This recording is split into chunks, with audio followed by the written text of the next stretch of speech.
un funcionario del Ministerio de la Presidencia, un abogado, a decirme de que si dejamos de hablar de Rodrigo Paz, dejamos de denunciar y de atacarlo al presidente, vamos a recuperar presupuesto y estructura, que el presidente quiere reunirse conmigo en un sauna. Yo he sido claro, si Rodrigo Paz quiere hablar conmigo, de frente. Y las buenas ideas y los buenos propósitos, me imagino que por eso es que quiere hablar con el presidente y que alce el teléfono y lo proponga. Y que los mensajes que tenga que darle, más que hablarle al presidente o lo que tenga que decir, tiene que hablarle al país. Me parece que eso ha sido parte de un chiste que le han hecho al vicepresidente, o tal vez estaba a punto de caer en el cuento del tío. Donde las decisiones sobre el Estado ahora se tienen que administrar en saunas o en lugares ocultos, creo que es profundamente vergonzoso. Ya nos ha pasado con el vicepresidente en algún otro momento, pues que le den una mala información y él creerla sin verificar. Entonces creemos que hay que verificar primero la información. No creo que necesite emisario para reunirse a escondidas en lugares como un sauna, y ya nos tiene acostumbrados a estas historias, yo creo, de fantasía de parte del vicepresidente. Las dos más altas autoridades del Estado que estén en esta situación, yo creo que es una vergüenza, ¿no? O sea, si van a utilizar los saunas, las piscinas para hablar, pues que no gasten en vano en oficinas que le paga el pueblo boliviano. El presidente Lara creo que sueña, no sé la verdad, pero creo que esa parte, el que tiene que salir a dar una claridad en esto es el presidente Rodrigo Paz.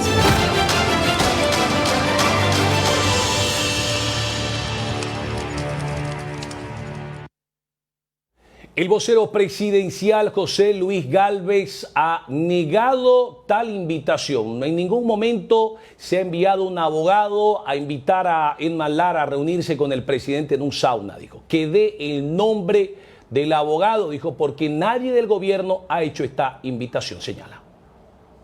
Contundentemente no es necesario un sauna. Él tiene solamente que levantar el teléfono y hablar con el presidente si quiere decir algo. Es más, sería interesante que dé el nombre del abogado, que lo estipule de manera mucho más clara y contundente. No es cierto, y en esto tengo que ser taxativo. Eso quiere decir que o lo han sorprendido en su buena fe o alguien fue a hablar a nombre del presidente Rodrigo Paz. Eso puede ser, no sé a quién escuchan, pero le puedo asegurar que si él quiere hablar con el presidente, no tiene que invitarlo al sauna, un parque de diversiones, un parque zoológico que pudieran conversar. Es suficiente levantar el teléfono, llamarlo y poder conversar lo que tenga que conversar. ¿No se ha pensado en contactar al vicepresidente del Estado? Hay las funciones que tiene el vicepresidente y, por ejemplo, la vicepresidencia está a cargo de la organización de las celebraciones patrias en Sucre, le corresponde y está en ese ejercicio, y habrán otras funciones que las que cumple también el vicepresidente, y las buenas ideas y los buenos propósitos, me imagino que por eso es que quiere hablar con el presidente y que alce el teléfono y lo proponga, y que los mensajes que tenga que darle, más que hablarle al presidente o lo que tenga que decir, tiene que hablarle al país. Y exhortamos no solamente al vicepresidente, a todas las autoridades electas que de verdad se pongan la camiseta de Bolivia.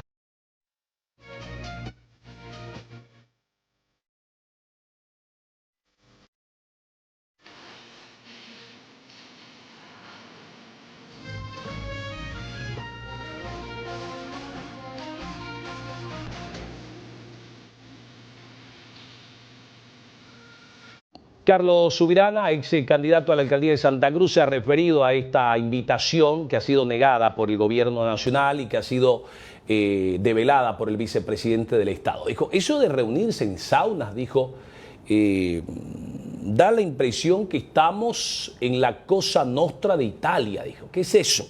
Son los mafiosos de antaño, dijo, que se reunían en saunas para conversar y no grabarse.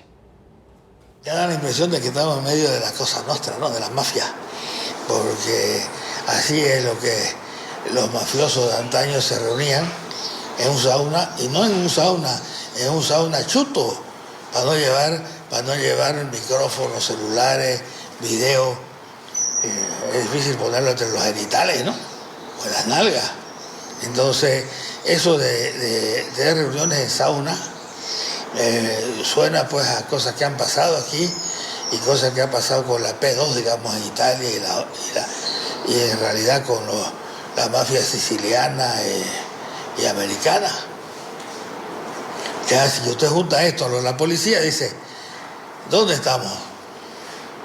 La cosa nuestra, dicen, ¿no?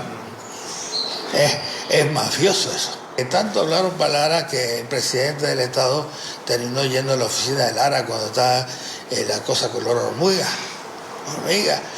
Yo creo que en Bolivia, el régimen unitario presidencialista que hay en Bolivia hace de que el vicepresidente siempre sea incómodo al presidente.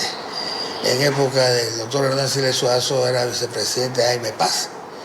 Y él dijo, el doctor Siles no me anda ni a comprar pan, dijo, para ir a la presa. Soy la quinta rueda del carro, decía.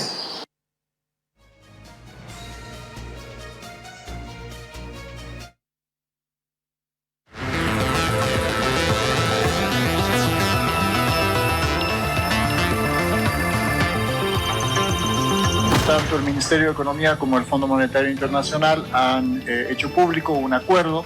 Durante estos últimos 8 meses de gestión, nosotros hemos estado implementando un programa económico que permita, primero, la reconstrucción de la economía boliviana. Este programa de financiamiento, que va a durar 36 meses, nos va a permitir la llegada de recursos que en principio con el fondo implican un poco más de 1.900 millones de dólares, pero que más importante que eso, permite asegurar un paquete de financiamiento para Bolivia de más de 5.000 millones de dólares, que es lo que habíamos anunciado en días pasados.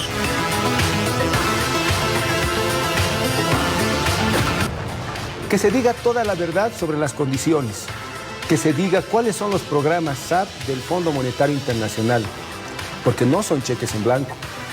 Que se transparente la deuda que estamos firmando.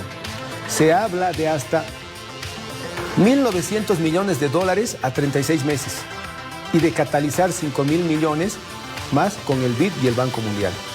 ¿Cuál es la tasa de interés real con todas sus comisiones? El acuerdo técnico que se ha llegado con el Fondo Monetario Internacional es un paso muy importante. Hay que entender también que el programa con el Fondo Monetario que se estaría aprobando es de 36 meses. Va a haber recursos que van a llegar a la gente, se va a reactivar nuestra economía.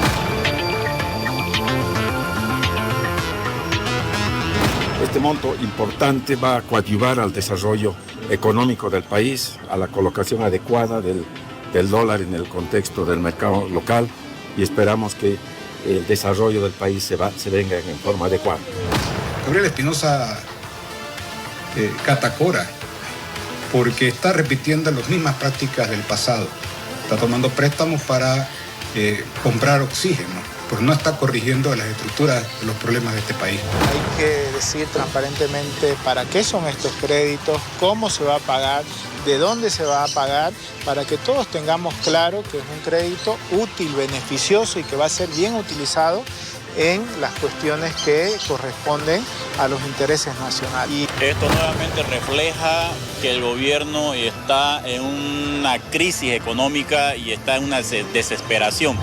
Pero el gobierno, aunque el presidente Paz en campaña dijo que nunca recurriría al fondo, va a tener que comerse nomás sus palabras y entender que a nivel de Estado es imprescindible contar con el apoyo del Fondo Monetario.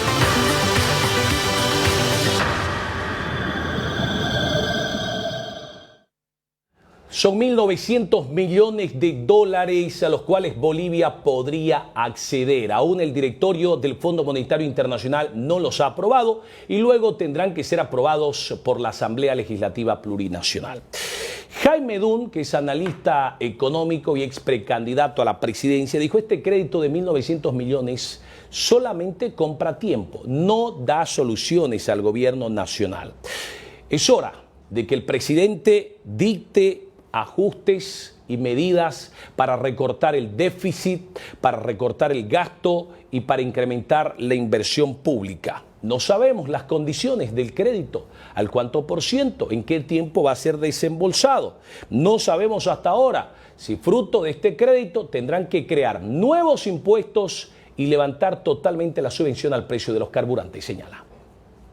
Son 1.900 millones y además si accediera a Bolivia a los 1.900 vendrá en diferentes desembolsos. Tampoco será de golpe y será a lo largo de 36 meses, que son las características especiales que tienen los que se llaman estos servicios ampliados, que lo que el fondo hace es dar liquidez.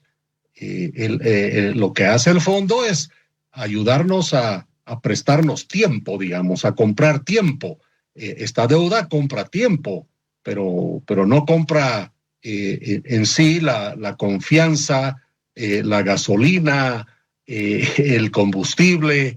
El préstamo puede llenar temporalmente al Banco Central de reservas, pero no nos va a llenar a los surtidores de diésel, no va a producir gas, no va a reemplazar las reformas que son necesarias que se hagan en el país. Simplemente compramos tiempo, un tiempo que es valioso, de 36 meses, además, según plantea el acuerdo. Ahora, ¿qué compromisos hay con el Fondo Monetario? Como te digo, no conocemos los detalles porque los conocemos de manera general. Esta es la curiosidad que tenemos todos los bolivianos de saber exactamente cuál es el plan, cómo funciona. Hay muchas preguntas que surgen que esperamos sean respondidas en los siguientes días, ¿no? ¿Cuáles son, como te decía, esas acciones previas acordadas? ¿Qué condiciones debe cumplirse ante el directorio del Fondo Monetario?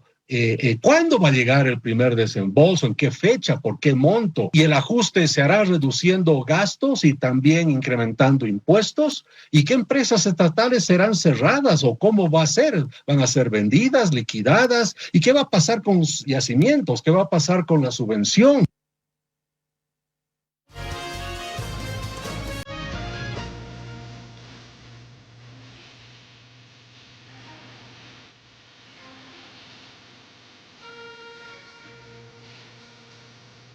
El presidente del Estado se ha referido a este principio de acuerdo con el Fondo Monetario Internacional y los posibles 1.900 millones de dólares que vayan a llegar al país.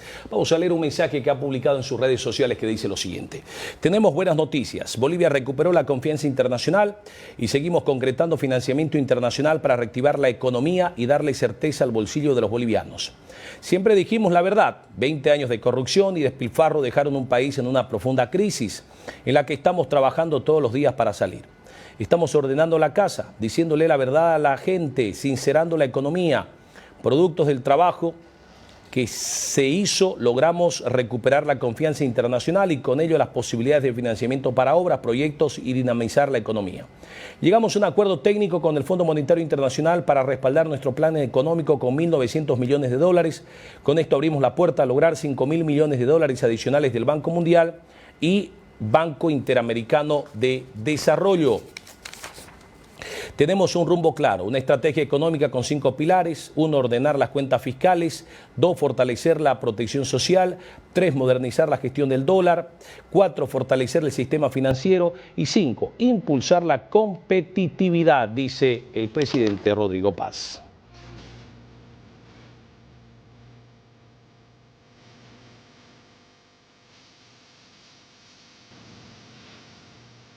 Eso dice el presidente del Estado, Tuto Quiroga Ramírez. Sí, el expresidente Jorge Quiroga Ramírez ha sido crítico con el gobierno y el presidente Rodrigo Paz. No me opongo, dijo, a lo que he propuesto en mi campaña, pero no se está diciendo toda la verdad a los bolivianos. Vamos a leer parte del mensaje que ha publicado el expresidente Jorge Quiroga Ramírez.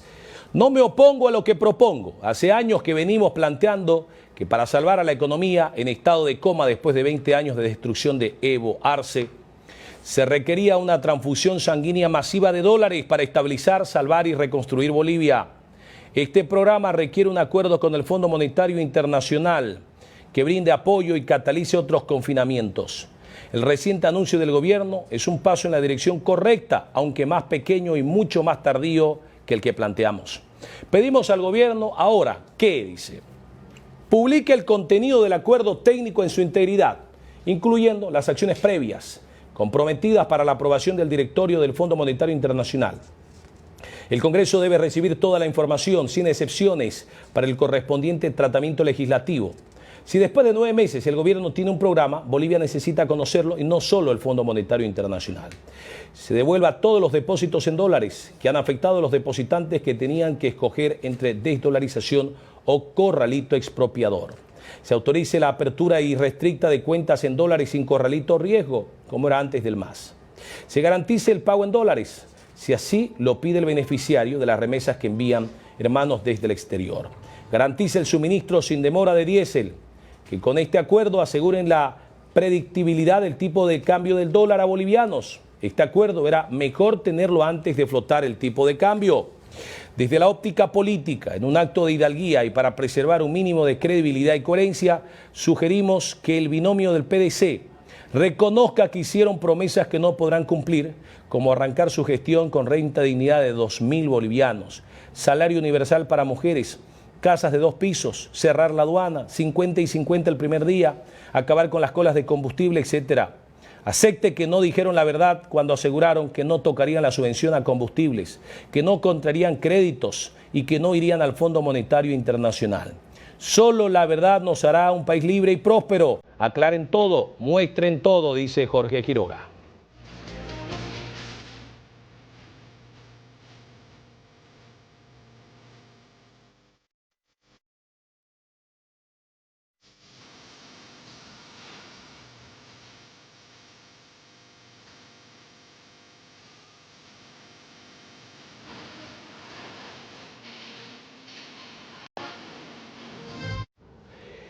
El Banco Central de Bolivia, el ente emisor de nuestro país, a través de su presidente, el señor David Espinosa, dijo que el ente emisor asegura que estos 1.900 millones de dólares va a mantener la deuda externa en niveles sostenibles. Se va a incrementar además el saldo de la deuda, pero no a niveles que pongan en riesgo al país.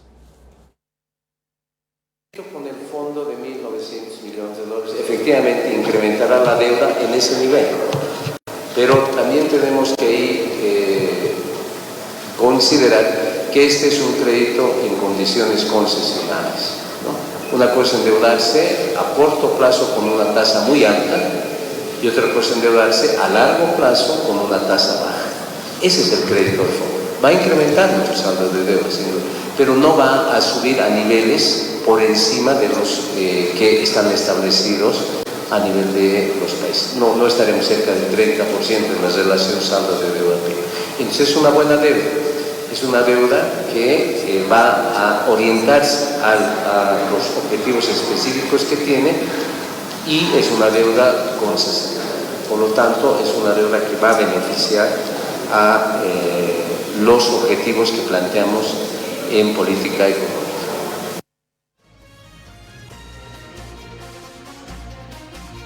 Bueno, vamos a cambiar de información, nos vamos en vivo a esta hora de la tarde hasta el Hotel Los Tajivos porque la misión de la Organización de los Estados Americanos está en Santa Cruz de la Sierra. Alejandra Quintela está allí con el canciller Fernando Aramayo. Adelante. Las estadísticas que se nos han compartido son elocuentes. Así escuchamos, Junior, el informe justamente del canciller a esta hora de la tarde. De 2026, superar ampliamente datos de la balanza comercial, un nivel de exportación que superó ampliamente las estadísticas en similar periodo en 2025. Y no puede ser que 53 días de bloqueo nos estén devolviendo a foja cero. Ha sido muy clara también la apuesta del sector empresarial por transformar Bolivia, por entender que tienen un rol en las transformaciones sociales y políticas que este país está tratando de llevar adelante. Y naturalmente el compromiso de poder continuar con estos espacios de diálogo abierto y transparente y demostrarle al mundo que la agenda del presidente Rodrigo Paz es una agenda que va a respetar siempre el orden democrático. Él lo plantea de manera reiterada. Todo en democracia, nada fuera de la democracia. Muchísimas gracias. ¿Qué debe pasar con Evo Morales? ¿Qué debe pasar con la misión? ¿Cómo se ha visto la reunión que ha sostenido el día de hoy? La misión va a sostener reuniones en horas de la tarde con diferentes actores sociales, gremiales, liderazgos sociales y diferentes otros grupos. Al final de la tarde alrededor de las 17:30, 18, me permito extenderles la invitación para una conferencia de prensa que va a dar naturalmente la misión. El día de ayer se hizo algo similar en La Paz, donde hicieron un énfasis en la dinámica del trabajo que se sostuvo allá. Hoy seguramente van a hacer algún tipo de declaraciones en sentido de una evaluación y una valoración final. Se va a emitir a continuación un informe oficial de parte de la Secretaría General de las Organizaciones de Estados Americanos frente a los países miembros, y nosotros vamos a estar atentos a las recomendaciones que puedan emitir. Entendemos, como ha enfatizado también el ministro Martínez Hacha y también el propio secretario de la OEA, que esta es una experiencia que va a ser de utilidad fundamental para otros países que acaban de ingresar a un escenario de transformación política, social. Los resultados electorales de muchos de los procesos que hemos estado viendo en la América Latina dan cuenta de escenarios de polarización, una polarización afectiva, un manejo de las democracias que hoy requieren el compromiso no solamente de los estados, sino de los mecanismos multilaterales. Y en ese sentido, el trabajo que viene desarrollando la Organización de Estados Americanos, creemos que plantea la posibilidad de que el multilateralismo pueda recuperar efectividad en las acciones que a corto plazo necesitamos para blindar nuestras democracias de todos estos intentos que de la mano del crimen organizado quieren provocar desestabilización y afectar el orden constitucional, y al final del día evitar que se logre un ejercicio efectivo de los derechos humanos, porque eso es lo que importa al final del día, que la gente tenga futuro, que la gente pueda tener proyectos de vida, que no dependa de los caprichos de liderazgos sociales o políticos mezquinos y de corto plazo, que no permiten que tengamos construcción de futuro. Y Bolivia y los países de América Latina necesitan democracias que le garanticen futuro a sus sociedades. Gracias. ¿Qué debe pasar con Evo Morales, por favor, tomando en cuenta... Perdonen, tengo que atender acá. Bien, son las palabras del canciller. En estos momentos se encuentra reunido con una delegación de la OEA en relación a los más de 50 días de bloqueos. Ellos están reunidos y en la tarde también van a continuar las reuniones con otros sectores, pero sin embargo ha responsabilizado estos más de 50 días de bloqueos a Evo Morales, el expresidente, que ahora también ya tiene una orden de aprehensión, y al igual que diferentes sectores están indicando de que se pueda ejecutar la orden de aprehensión en contra del exmandatario. Las reuniones van a continuar y en horas de la noche se tiene prevista ya una conferencia de prensa con las conclusiones de estas reuniones. Gracias, Alejandra, gracias por ese reporte desde, ¿dónde dice el Hotel Los Tajivos es? ¿Dónde dice la reunión, Alejandra? Sí, en los Tajivos, gracias, y veo las hojitas atrás del vidrio. Gracias, déjelo abierto su micrófono, Alejandra, por favor, don Nervi. Mayor información sobre... Sí, la escucho, Alejandra, la escucho. Así es, Junior, la reunión se está llevando a cabo en el Hotel Los Tajivos. En horas de la tarde van a sostener otras reuniones con diferentes sectores y posteriormente ya en horas de la noche se tiene prevista una conferencia de prensa para que den un informe final en relación ya a esta reunión que se ha llevado aquí en Santa Cruz de la Sierra. Gracias, Alejandra. Vamos a recordar el pronunciamiento de la misión de la OEA que está en Bolivia, porque estuvieron en La Paz y brindaron una conferencia de prensa la noche de este pasado miércoles. Decir que si existe un conflicto interno, tienen que encontrar las soluciones internamente para resolverlo. That we avoid violence, that we conduct ourselves as citizens, responsible citizens. Nosotros condenamos la violencia, nosotros apoyamos la libertad de las personas, y las personas, los ciudadanos, tienen que convocar a otros ciudadanos para retomar la justicia en el país. De la Asamblea General de la Organización de los Estados Americanos, OEA, que establece el rechazo a actos de violencia, llama a todas las partes involucradas a fortalecer el diálogo, que dio su apoyo al gobierno boliviano democráticamente elegido. La misión de alto nivel de Estados miembros de la OEA inició sus labores para fortalecer la institucionalidad boliviana y respaldar la labor de las autoridades democráticamente electas en el país. Además, la misión está conociendo distintos puntos de vista para reforzar los procesos de diálogo en curso y los esfuerzos para restablecer la paz y garantizar el orden constitucional.